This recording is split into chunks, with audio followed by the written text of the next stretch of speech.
네, 성도님들 인사 올리겠습니다. 안녕하세요. 네, 조금 전에 우리 형제님의 기도 또 찬송들이 참 제 마음에 너무 이렇게 제 마음과 같아서 저도 간절한 마음으로 함께 기도하고 또 이렇게 찬송하게 됐었습니다. 특별히 우리 백호지 형님 찬송 들으면서 보통 이맘때 이 찬송은 저기 장흥에 있는 어디죠? 그게 신흥유원지인가요? 그 맞나요? 이름도 제가 좀 가물가물한데요. 거기에서 지금 이제 한창 울려 퍼져야 될 그런 노래인데 이런 생각이 좀 들었습니다. 정말 참 만물이 그 하나님을 찬송하는 그런 계절, 실록으로 더 이렇게 푸르러지는 그런 날들을 매일매일 이렇게 새롭게 우리가 목격하면서 참 주님을 노래하게 됩니다. 다만 이제 이런 뭐 비상 사태라고 할 만한 이런 때를 당해서 저희가 충분하게 그런 이 주님의 영광을 계절 가운데 충만한 주님의 생명을 이렇게 온전하게 누리지 못하는 것 같아서 좀 아쉬운 마음이 있습니다만, 또 그럴 때라도 또 계속해서 우리 마음에 우리 주님을 사모하시고 또 만물 가운데 깃든 우리 하나님의 이 영광과 또 이렇게 생명의 충만함을 이렇게 누리시고 또 더욱 우리 주님을 사모하시는 그런 날들 되시면 좋겠습니다.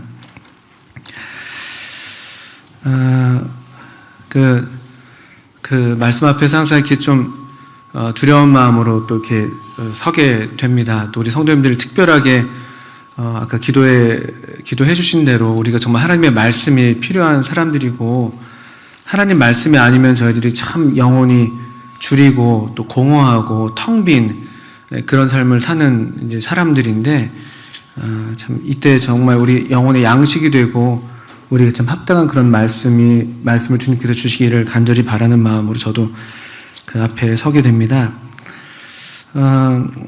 아마도 우리 모든 성도님들이 그 하나님 말씀을 잘 읽어 오시면서도 또 이러한 때를 당해서 계속 여러 모양으로 우리가 하나님의 어떤 말씀 가운데 우리 하나님의 마음, 또 우리를 향하신 하나님의 뜻, 또 하나님의 소원, 또 하나님께서 우리를 어떻게 생각하시는지 등등 말씀을 통해서 계속 우리를 비춰보시기도 하고, 또 말씀을 통해서 또 말씀 가운데 계시는 우리 주님을 더욱 사모하시고 계시겠다 생각이 드는데요. 이런 때 제가 좀 생각난 말씀이 있어서 우리 같이 성도님들과 나누기를 원하는데, 오늘 이 시간에 룻기에 있는 말씀을 좀 같이 보기를 원합니다. 구약성경 룻기입니다. 룻기 1장에서 좀 몇 구절을 보기를 원하고요. 아시는 대로 우리 룻기는 그 사사기와 우리 지금 오늘날 우리가 갖고 있는 성경의 순서를 따르면 그 사사기와 그 다음에 사무엘서와 그 사이에 위치하고 있는 아주 작은 책입니다. 그리고 이 다루는 이야기 자체도 뭐랄까 아주 작은 이야기라고 말할 수가 있는 그런 이야기이죠. 뭐 사사기가 그런 이스라엘 민족의 뉴스에 실릴 만한 그런 좀 이렇게 안 좋은 쪽으로 좀 끔찍한 이야기들이 쭉 나오고 있었다면은, 또는 반면에 사무엘서 같은 경우는 소위 이스라엘 왕국의 탄생과 왕의 이야기만큼 그 스케일이 굉장히 크잖아요. 이 사이사이에 낀 그 이야기들이 큰데, 근데 룻기는 분량 자체도 사실 4장밖에 되지 않고 또 이야기 자체도 굉장히 그 소소한 이야기입니다. 아시는 대로 잘 알려진 이야기죠. 그냥 한 시골 마을에 뭐 우리 옛날 이야기 같은 것이죠. 한 남자와 한 여자가 이렇게 사랑하고 또 그래서 이렇게 행복하게 사는 것 같은 이제 그런 이야기, 동화 같은 그런 이야기입니다.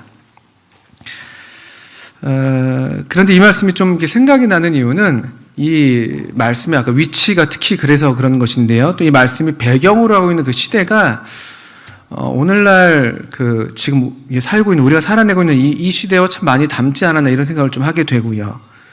그럼에도 그런 우리와 같은 시대에 또 우리보다 더 험악한 그런 시대라고 할 만한 그런 날들 가운데 또 그럼에도 어떻게 이렇게 사랑의 이야기들은 꼽힐 수가 있는가?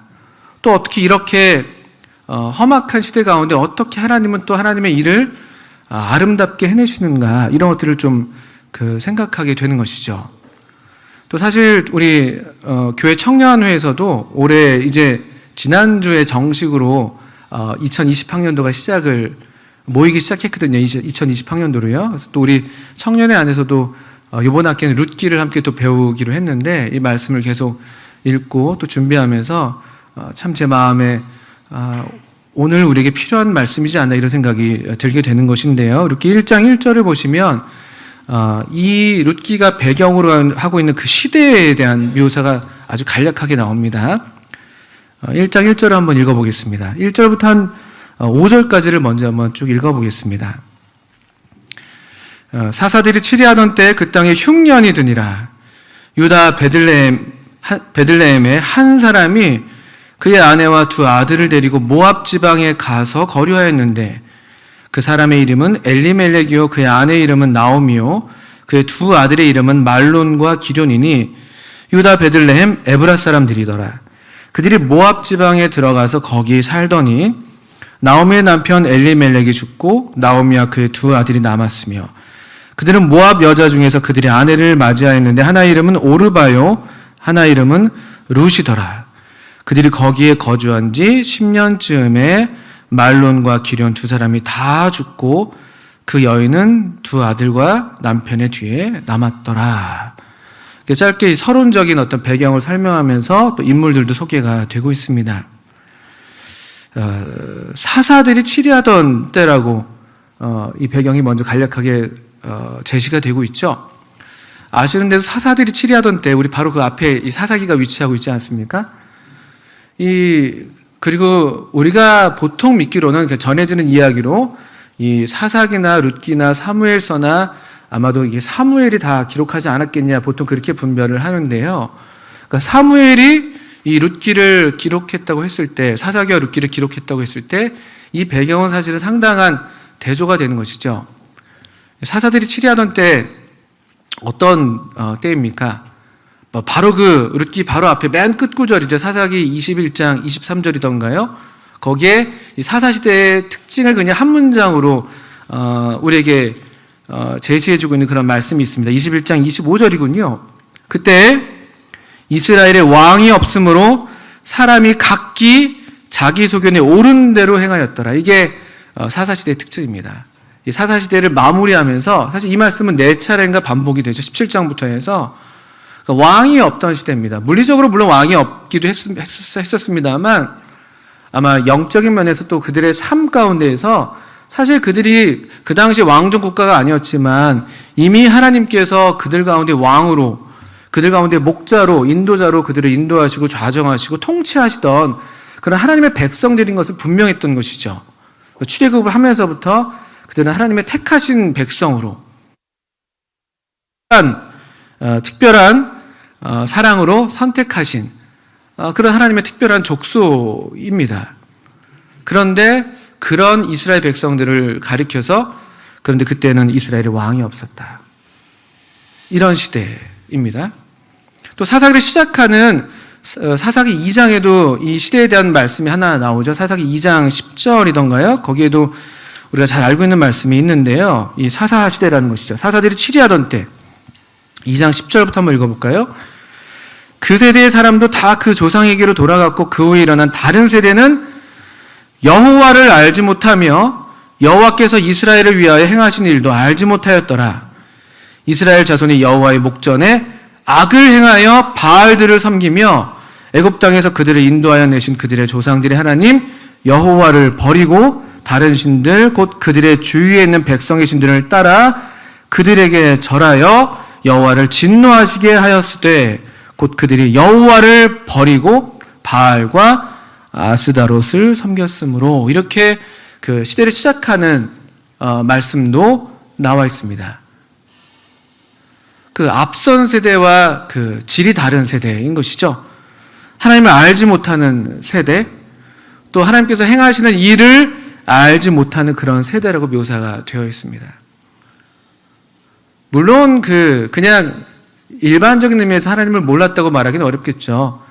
오랫동안 그들에게 전해져 오는 하나님의 이야기들이 있었을 것이고 또 그들의 구원의 이야기들은 뭐 노래로서 또 입에서 입으로 계속 불리고 전해졌을 테니까요. 그런데 여기 2장 10절의 말씀은 그냥 단순히 어떤 그냥 그런 스토리를 알고 있다 그런 차원이 아니라 이 앞선 세대 하나님의 이 살아서 역사하신 하나님을 경험했던 그 세대와는 다르게 이들은 하나님에 대한 정보는 많이 알고 있는데 하나님에 대해서는 많이 알고 있는데 사실은 하나님을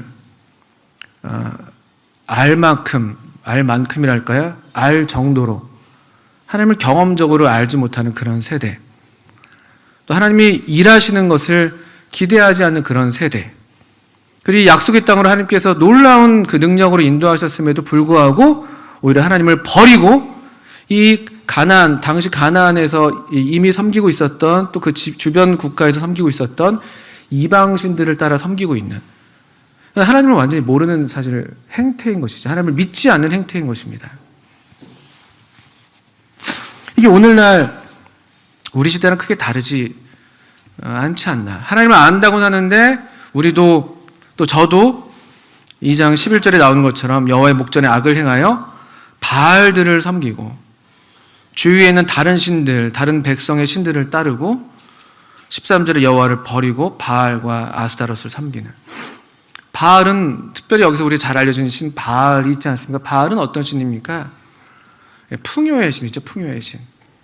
당시 가나안 사람들이 주로 즐겨 섬겼던 풍요와 다산의 신. 이런 시대가 오늘날 우리가 살고 있는 시대랑 많이 비슷하지 않습니까? 우리도 하나님을 알고 믿는다고는 하는데 과연 정말 믿는가? 저를 볼 때 또 하나님이 정말 살아계시다고 믿는가? 하나님이 정말 그분을 찾는 자들에게 상 주신다는 그 사실을 믿는가? 그런 분이라고 믿는가? 그래서 하나님이 오늘날에도 일하실 수 있다는 것을 우리가 믿는가? 이런 질문들 앞에서는 굉장히 저 자신이 담대함을 잃게 되는 것 같아요. 그런 저를 봐서도 그렇고 또 나아가서는 그래서 그때는 이스라엘의 왕이 없어서 하나님의 어떤 통치, 하나님의 다스리심, 하나님의 어떤 권위에 대해서 그다지 관심하지 않고 그냥 우리 마음에 좋은 대로 하잖아요. 그게 이 시대의 풍조잖아요. 그리고 이 당시 이스라엘 백성들은 그냥 그 시대를 따라서 그 주변의 백성들의 신들을 따라서 말 그대로 이 세대를 본받지 말라고 하셨는데 그냥 본받는 그냥 그런 수준으로 전락했는 그런 때였습니다. 이게 사사들이 치리하던 때의 특징입니다. 이게 설상가상이죠. 근데 그런 중에 그 땅에 우리 룻기 1장을 다시 돌아와 보시면 그 땅에 흉년이 드는 것입니다. 흉년이 유다 베들레헴인데 이 베들레헴이 그 아시는 대로 이제 빵집이란 뜻이 있습니다. 떡집. 떡집이면 보통 그 명절 때 여러분 떡집 가시면 엄청 바쁘게 막 떡들이 막 줄줄이 나오고 막 해야 되잖아요.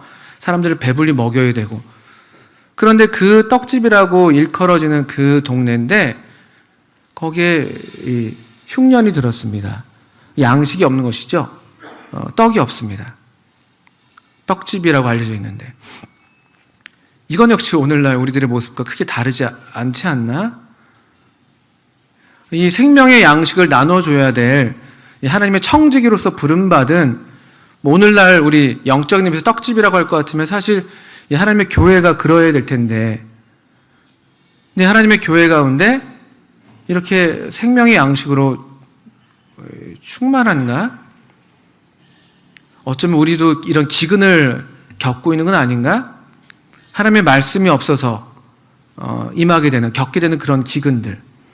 그러니까 교회들은 많은데 또 하나님을 많이 안다고 하는데 하나님에 대한 온갖 그 무수한 것들이 그냥 매체들로부터 막 쏟아져 나오는데 정말 참된 하나님을 아는, 정말 하나님을 신뢰하는, 자기 하나님을 아는 백성들이 있는가? 또 그렇게 이 생명의 양식의 통로가 되어서 그 양식으로 사람들을 배부르게 하는 그런 주님의 몸된 교회들이 얼마나 있는가? 또 우리 교회는 어떠한가? 저 자신은 어떠한가? 이런 것들을 생각하게 되는 것이죠. 그 한마디로 그 시대는 이제 시련의 시대였습니다. 환난의 때, 곤고한 날들이라고 부를 만한 그런 시절인 것이죠.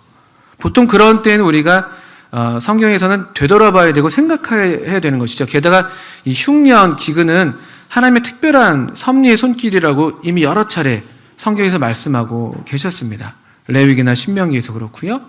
그래서 보통 이런 일들을 당하면 우리가 바짝 엎드려서 하나님이 지금 우리에게 무슨 말씀을 하시는 것이지? 어떤 그 부분에서 책망하시는 것이지? 이런 마음으로 우리가 이제 그렇게 반응하는 것이 옳은데, 근데 여기 이제 이 엘리멜렉 가정의 반응이 사실은 실패한 반응인 것이죠. 그리고 어쩌면 또 이것이 오늘날 우리들의 일반적인 모습일 수 있습니다. 우리 보통 어려움을 당할 때, 시련을 당할 때, 어떤 그 환난의 때를 지날 때 보통 하기 쉬운 선택인 것이죠. 무엇인가요? 이들이 어떻게 했습니까? 흉년이 드니까 아주 간단합니다. 1장 1절에 보니까 모압 지방으로 갑니다. 그러니까 흉년을 피하는 것이죠. 그리고 뭔가 우리를 배불리게 할 수 있을 것 같아 보이는, 아마 그때 이 모압 지방에는 그래도 뭐가 있었나 보죠. 흉년은 이만큼 심하게 들지 않았는지 모르겠어요. 그래서 그리로 갑니다. 근데 사실은 이 모압 지방이 이게 가서는 안 될 땅이잖아요. 모압 지방은 그 아시는 대로 룻이 아니라 롯의 소생이죠. 롯의 딸들을 통해서 난. 그래서 결국은 이 하나님의 백성들과 원수가 되었던, 그래서 대대로 신명기 23장 3절인가요? 대대로 여호와의 총에 들지 못할 백성으로 그 특정되었던 백성이 모압과 암몬 백성, 그 롯의 두 딸들을 통해서 난 그 아들들의 후예죠.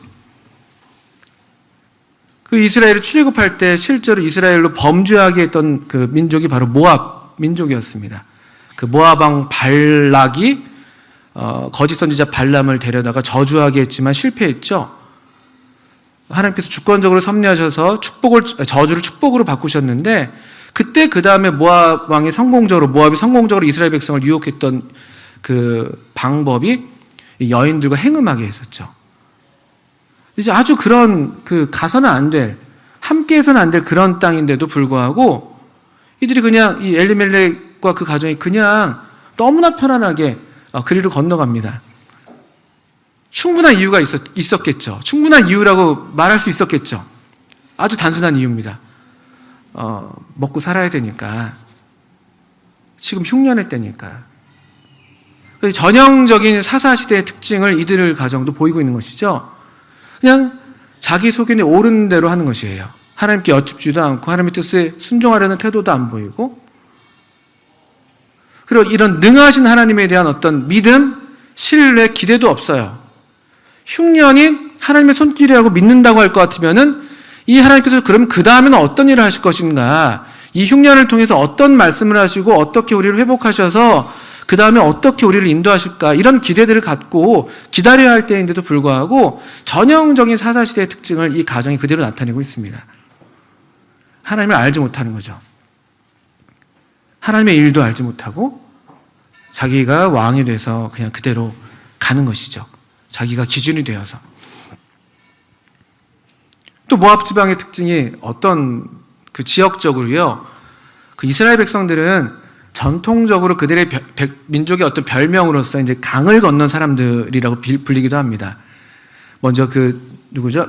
아브라함, 그들 이스라엘 백성의 조상이죠. 아브라함도 강을 건넌 사람이었죠. 저 갈대아 우르로부터 티그리스 유프라데스 강을 건너왔겠죠, 아마도. 이런 큰 강들을 건너온 사람들. 또 이스라엘 백성들이 이집트에서 나올 때에도 홍해를 건너왔고, 이집트를 뒤로하고, 또 요단강을 건너왔지 않습니까? 그들은 강을 건너온 사람들이에요. 그런데 이제 모압은 이 요단강을 사이다 두고 이 유다 베들레헴은 요단강 서편, 그러니까 약속의 땅이죠, 거기는요. 강을 기점으로 이렇게 나뉘어져 있었죠. 근데 이 모압은 사실 요단강 동편에 있는 땅입니다. 그러니까 이미 그들은 그 등을 지고 그리로부터 이제 건너온 사람들인데도 불구하고 지금은 이제 너무나 서슴없이 다시 강 건너편으로 돌아가고 있는, 얼마나 영적으로 쇠락해 있는 모습인가 우리가 보게 되는 것입니다. 아주 영적으로 쇠락한 모습이에요. 실패죠, 실패. 시련 가운데 아쉽게도 실패한 가정으로서 먼저 이 묘사가 되고 있습니다. 그리고 10년이라는 세월이 거기서 모압 땅에서 지나고 있는데요. 갈수록 태산인 게 그냥 거기서 끝나는 게 아니라 갔더니만 살려고 갔는데 어떻게 됩니까? 엘리멜렉 가정이 살려고 갔는데 살기는커녕 줄줄이 줄초상을 치르게 되죠. 그 가장이었던 엘리멜렉이 먼저 세상을 떠납니다. 아들 둘이 남았는데 어쨌든 이 나오미로서는 아들 둘을 의지해서 살아가야 되는데 그 똑같습니다. 우리 중동 문화가 우리 문화랑 비슷한데 남편을 의지하고 아들들을 의지해서 살아가는 전통적인 이런 가부장적인 사회잖아요. 근데 가장인 엘리멜렉이 먼저 세상을 떠나고 말론과 기련이 남았는데 그들을 의지해서 나오미가 살아가야 되는데 그래서 어떻든 그 타지에서 살기 위해서 그 지역 딸들을 며느리로 두게 되는 것이죠. 그 후손들을 이어가야 되니까. 그래서 그것도 역시 허락되지 않은 그런 일이었는데도 불구하고 살아야 한다는 그 이유 때문에 하나님의 말씀이 지금 전혀 고려되지 않고 있는 그런 모습들이 계속 반복됩니다. 그런데 이 불행히도 어쩌면 하나님을 떠난 모든 사람들의 어떤 이런 모습이라고 할 수 있을까요? 그들이 겉으로는 뭐 어떻게 보일지 몰라도 실제로 그들 삶이 산 것처럼 보이지만 더 부유해 보이는 것처럼 보이지만 더 많이 가진 것처럼 보이지만 어쩌면 다 잃어버린 삶일 수도 있는 것이죠. 말론과 기련도 죽고 맙니다. 말론과 기련도. 이 나오미를 생각하면 참 마음이 가련해지는 것이죠. 어떻게 그 삶을 살아야 하는지.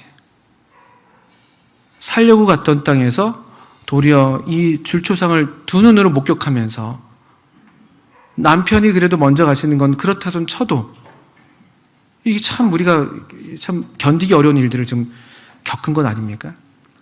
게다가 후손도 없고요. 자녀 그 손자도 보지 못하고 남은 건 이 나오미와 그 다음에 그 두 며느리 오르바 룻.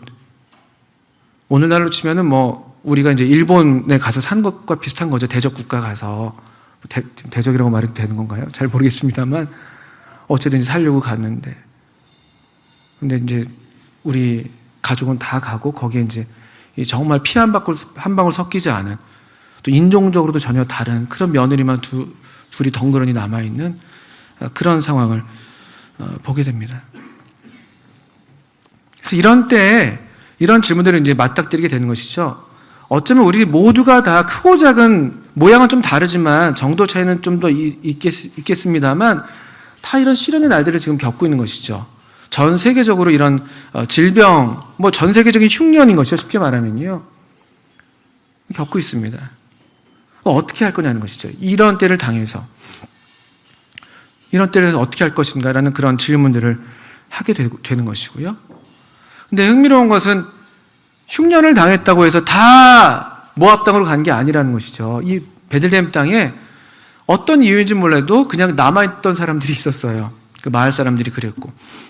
그리고 우리가 아시는데 뒤에 등장하는 또 다른 주인공 보아스가 그렇고요. 보아스가. 그 땅을 떠나지 않고 그냥 거기에 남아있는 사람들도 있었습니다. 또 그 보아스가 특별히 그런 인물인데요. 사사들이 치리하던 때라 할지라도 전혀 그 시대와 다른 종류의 삶을 사람들이 엄연히 있었다는 것이에요.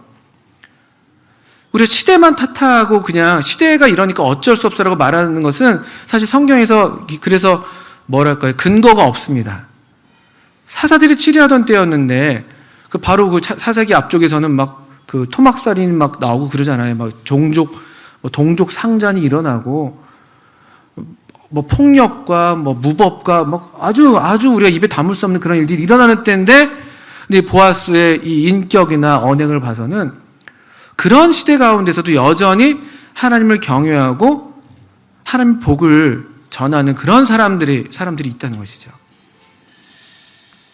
시대만 탓할 수 없습니다. 환경만 탓할 수도 없습니다. 흉년이 들었으니까 다 이때는 이런 때니까 사사들이 치리하던 때니까 그런 합리화는 성경에서 전혀 지지를 받지를 못합니다.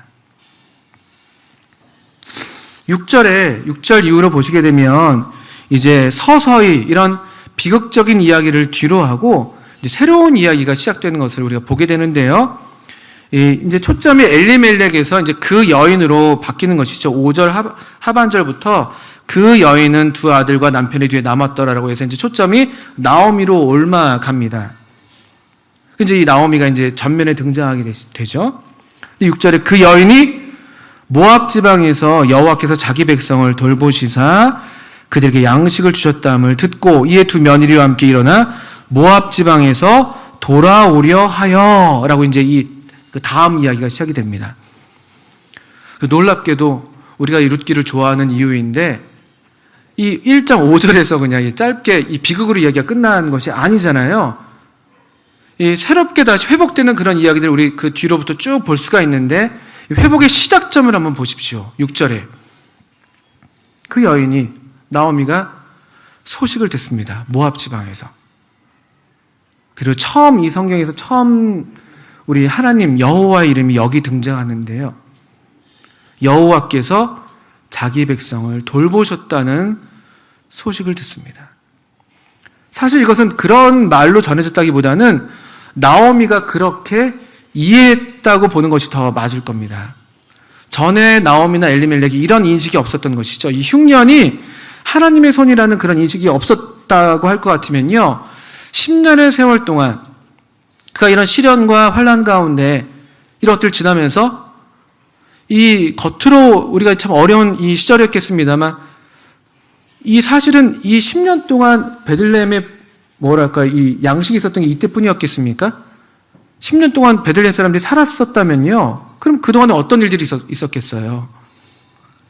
이미 벌써 여러 번 그 흉년이 벌써 지나가고 하나님께서 이미 양식을 살 수 있도록 공급하셨다는 걸 우리가 이제 짐작할 수가 있잖아요. 그런데 마치 그전에는 이 나오미가 아무 얘기도 듣지 못했던 것처럼 이때 처음 듣는 것처럼 6절에 그 이야기가 시작되는 것이죠. 왜 그것이 그에게 처음 들리는 것처럼 들렸을까? 그 남은 세월을 살아가면서 그의 마음 가운데 새롭게 다시 꿈틀거렸던 이름이 있지 않았겠습니까? 여기 6절에서 우리 보신 것처럼 여호와. 그래, 흉년을 주셨던 분이 하나님이시지. 그래, 우리 가운데 어려움을 주셨던 분이 하나님이시지. 그래, 우리 가정에 이렇게 사랑하는 남편과 자식들을 잃게 된 것도 하나님의 선하신 손길 가운데 뜻하신 바가 있으셨겠지라는 그런 다 얘기되지 않은 그런 세월 가운데 나오미의 심경에 변화가 있지 않았을까요? 그래서 또 이 베들레헴으로부터 들려온 소식이 이제는 하나님과 연결되는 것이죠. 여기가 항상 시작점입니다. 여기가 시작점입니다. 회복은 하나님을 기억하는 데에서부터 시작이 됩니다. 이 비슷한 이야기가 신약성경에 탕자 이야기가 있지 않습니까? 탕자 이야기. 탕자가 그 먼 데 가가지고 주엽나무 열매를 먹으면서도 줄였잖아요. 그때 정신이 들면서 그 처음 한 생각이 뭔지 아십니까? 그 정신이 들었다는 건 제정신이 돌아왔다는 거잖아요. 그의 어떤 그 정상적인 이제 올바른 생각을 하게 됐을 때 그가 제일 먼저 떠올렸던 말이 내 아버지에게는 양식이 풍족한 일꾼이 얼마나 많은가.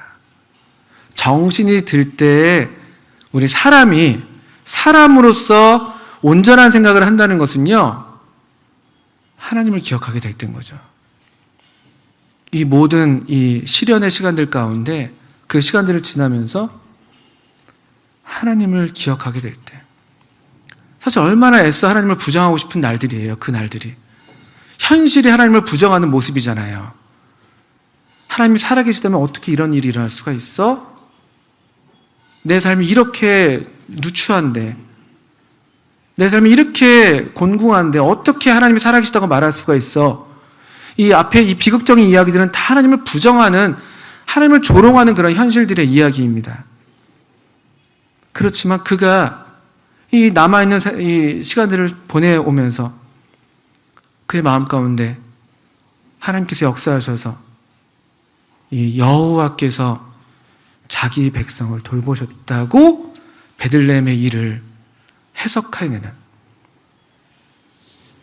여호와 그리고 자기 백성. 이건 대단한 생각인 것이죠. 하나님을 알지 못하고 하나님의 행하실 일도 알지 못했던 세대가 사사 시대였는데 여기 다시 하나님을 기억해내고 자기 백성을 돌보시는 하나님. 이 자기 백성이라는 단어는 굉장히 의미심장한 단어인 것이에요. 여호와라는 이름도 그렇고요.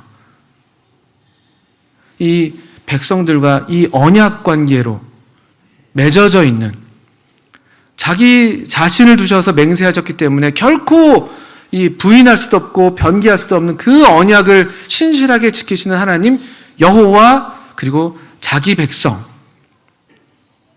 이 하나님에 대한 올바른 기억, 올바른 생각 그리고 이 우리 자신에 대한 올바른 인식. 그냥 우리가 아무나가 아니라는 것이죠. 우리가 아무나가 아닙니다. 우리 주님께서 친히 그 자기 피로 사셔서 하나님께 드리신 너희는 택하신 족속이요 왕 같은 제사장이고 거룩한 나라고 하나님의 소유된 백성이고 우리 아까 신명기 7장에서도 우리를 사랑하셨고 우리를 택하셨고 우리 어떠함 때문이 아니라 하나님의 어떠함 때문에 우리를 사랑하시는 사랑받는 백성이라는 것이죠. 이 새로운 기록, 이런 인식이 회복의 시작점이 되는 것이죠. 그러면 우리가 다음을 기대할 수가 있습니다. 만약에 나오미가 1장 5절에서 그대로 주저앉아서 모든 것을 부정하고 망각하고 잊어버리고 끝까지 등졌더라면은 그 뒷이야기는 이어질 수가 없습니다. 근데 그가 이때 이 어느 결에 들려온 그 소식을 듣는 순간 하나님, 내 아버지, 우리 영혼의 아버지, 나를 먹이시는 분, 내 생명의 원천, 내 생명의 공급자, 참된 베들레헴, 참된 양식이 되시는 그 하나님을 떠올리게 되고 그 하나님을 기억하게 될 때, 그리고 내가 하나님의 자녀인 것을 기억하게 될 때 그 방향이 바뀌는 것을 볼 수가 있습니다. 1장 6절에 보시니까 듣고 이에 두 며느리와 함께 일어나 모압 지방에서 어떻게 되어 있습니까? 돌아오려 하여. 이 룻기 1장에서 이 돌아온다는 단어가 우리말 성경에서 제가 쭉 확인해 보니까 우리말 성경으로는 11번, 제가 확인한 바는 11번 나오더라고요. 히브리어 원어로는 16번 정도 나온다고 하더라고요. 더 많이 나온다고 하는데 돌아오는 이 일. 그래서 돌아오는 이야기는 언제나 우리에게 기쁨이 돼요. 제자리를 벗어났다가 다시 자기 자리로 돌아오는 그 이야기. 그 이야기가 사실은 구원의 이야기인 것이죠. 이 돌아오는 발걸음이 시작되고 아시는 것처럼 이제 이 나오미와 룻이 함께 돌아오게 됩니다. 죄를 가리키는 여러 단어 중에 한 단어가 있는데 그 단어의 뜻은 관역을 벗어났다는 뜻이 있습니다. 관역을 벗어났다. 그러니까 화살이 목적지를 향해서 딱 거기 꽂혀야 되는데 거길 벗어난 게 죄예요. 그러니까 죄는 있어야 될 자리를 벗어난 게 죄인 것입니다. 베들레헴에 있어야 되는데 모압으로 간 게 죄인 것이고 하나님께 있어야 되는데 하나님을 떠나온 게 죄인 것이고 아버지와 함께 해야 되는데 아버지 집을 떠나온 게 그게 바로 죄인 것이죠. 자리를 벗어난 것들. 그러니까 눈이 여기 있어야 되는데 눈이 여기 있으면 그게 죄가 되는 것이에요. 그러니까요. 자리가 제 자리가 아닌 것이죠. 반면에 그럼 구원은 무엇이냐? 이건 다시 만물이 원래 있어야 될 자리로 회복되는 것입니다. 그래서 우리 에베소서 1장에서 하나님의 큰 경륜이 만물이 그 안에서 통일되게 하려 하시는 것이다. 이렇게 말씀하고 계시는데요. 거기서 통일된다는 것이 그냥 하나가 되는 존재들이 다 이렇게 융화돼서 하나가 되는 게 아니라 만물이 우리 주님 안에서 다시 다 모든 것들이 제 자리에 위치하게 되는 것. 사람은 사람의 위치에, 하나님은 하나님의 자리에, 모든 만물이 제자리에 돌아오는 것. 그것이 사실은 구원의 커다란 이야기인 것이죠. 이들이 이제 돌아옵니다. 이 구원의 이야기가 시작되는 것이죠. 구원은 언제나 하나님으로부터 시작이 됩니다. 여호와께서 자기 백성을 돌아보셨다는 그 소식이 바람결의 귀에 들려왔을 때, 우리도 전혀 예상치 않았던 어떤 날에 문득 갑자기 우리 마음 가운데 이 바람이 부는 것이죠. 바람을 따라서 소식이 들려오는 것이죠. 그래, 하나님. 그래, 내가 옛날에 하나님 믿었었는데 내가 여기서 뭘 하고 있는 것이지? 이게 정말 맞아? 이게 전부일까? 정말 무심결에 우리가 생각지도 못한 그런 때에 이 하나님의 소식이 들려오는 것이죠. 하나님. 그들은 돌아오기 시작합니다. 그리고 이 회복의 전조가 1장 후반부에 나와 있는데 1장 19절부터 한번 이 부분만 읽고 제가 마쳐야 되겠습니다. 이에 그 두 사람이 베들레헴까지 갔더라. 베들레헴에 이를 때 온 성읍이 그들로 말미암아 떠들며 이르기를 이가 나옴이냐 하는지라. 나오미가 그들에게 이르되 나를 나옴이라 부르지 말고 나를 마라라 부르라. 이는 전능자가 나를 심히 괴롭게 하셨음이니라. 내가 풍족하게 나갔더니 여호와께서 내게 비어 돌아오게 하셨느니라. 여호와께서 나를 징벌하셨고 전능자가 나를 괴롭게 하셨거늘 너희가 어찌 나를 나옴이라 부르느냐 하니라. 나오미가 모압 지방에서 그의 며느리 모압 여인 룻과 함께 돌아왔는데 그들이 보리추수 시작할 때 베들레헴에 이르렀더라. 나오미가 돌아와서 하는 이야기가 사람들이 나오미가 아니냐라고 이제 놀란 것이죠. 아마 이게 좀 부담스럽지도 몰라요. 우리가 보통 돌아올 때 그런 반응들이 다 있잖아요. 어디서 뭘 했어? 그동안에 잘 있었어? 그래서 그거 부담스러워서 못 오신다는 분들도 계시더라고요. 맨날 똑같은 얘기를 해야 되니까. 근데 사실 제가 볼 때는 이 마을 사람들 굉장히 순박해 보여요. 아주 기뻐하면서 반가워하면서. 사실 우리 마음도 그런 것이잖아요. 이렇게 반기고 있습니다. 근데 나오미가 나를 나오미라 부르지 말고 마라라고 부르라고 합니다. 그리고 또 하나의 하나님에 대한 이름이 언급이 되고 있죠. 20절에 보니까. 이는 전능자가 나를 심히 괴롭게 하셨다. 21절에도 전능자가 나를 괴롭게 하셨다. 점점 하나님의 이 손길, 하나님의 섭리에 대한 인정, 그것을 고백하는 이건 일종의 신앙인 것이에요. 어떤 분들이 이걸 원망이라고 얘기하는데 제가 볼 때 원망이라기보다는 이건 신앙, 회복된 신앙이 아니겠는가요? 도리어. 이건 하나님께서 나를 치셨어. 그리고 이 하나님에 대한 이름이 뭡니까? 전능자예요, 전능자. 이것은 이 경외, 자기 삶의, 자기의 어떤 실패에 대한 하나님의 엄유한 이 징계 앞에서 두려워 떠는 그런 경외심 섞인 그런 명칭이기도 하면서도 동시에 전능자이시기 때문에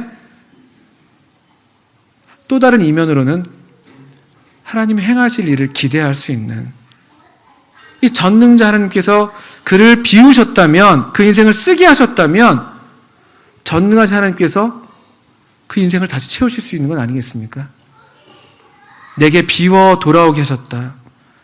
나를 징벌하셨다. 나를 괴롭게 하셨다.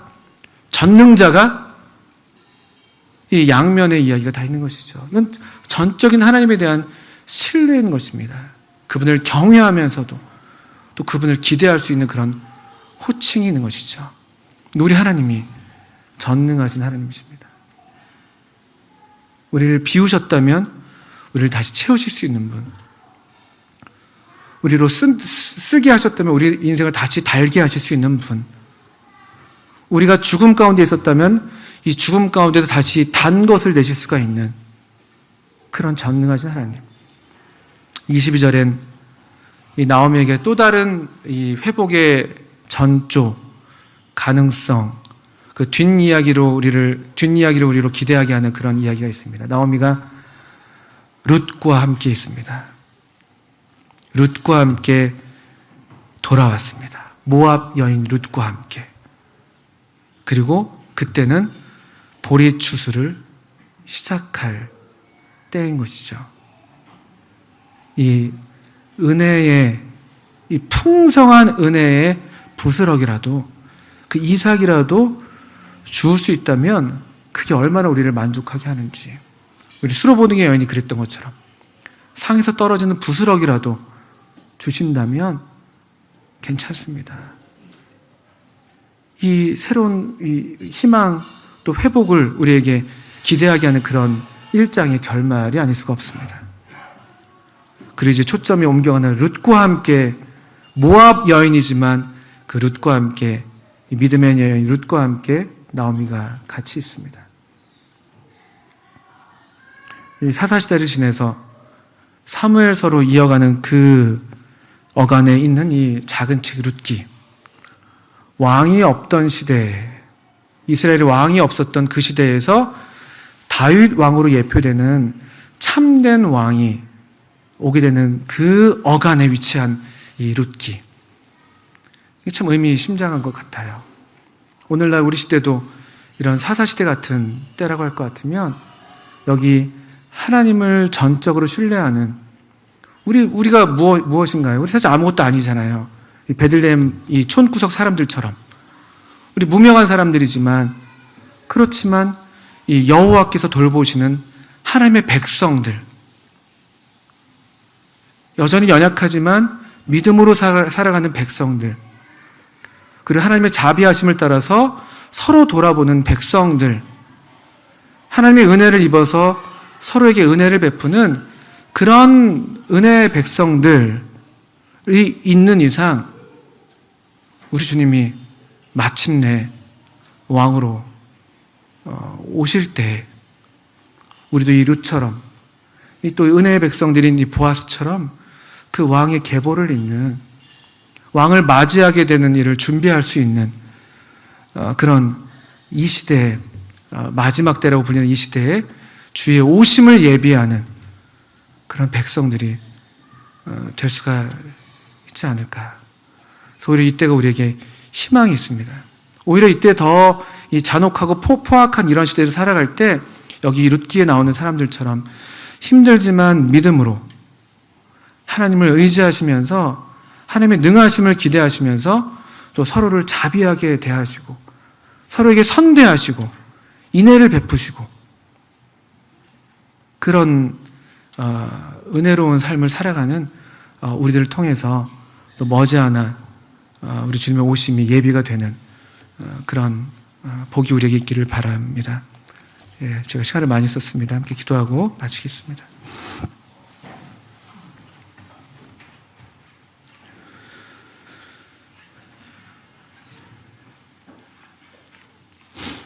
하나님 아버지, 참 우리 모두가 참 어려운 시절을 지나가고 있습니다. 위태로운 때라고 불리는 이런 날들 가운데 주님 여전히 우리를 돌보시는 은혜를 베풀어 주시고 우리의 참된 양식의 근원이 되어 주시고 우리를 살리시는, 또 우리를 돌보시는 아버지가 되어 주셔서 감사합니다.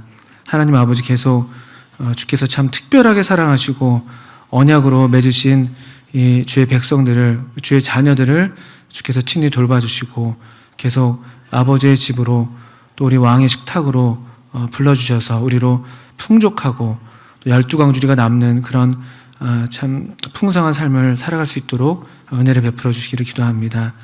주의 참 자비하신 말씀께 저와 우리 모두를 부탁드리오며 예수님의 이름으로 하나님 아버지께 기도합니다. 아멘. 네, 감사합니다.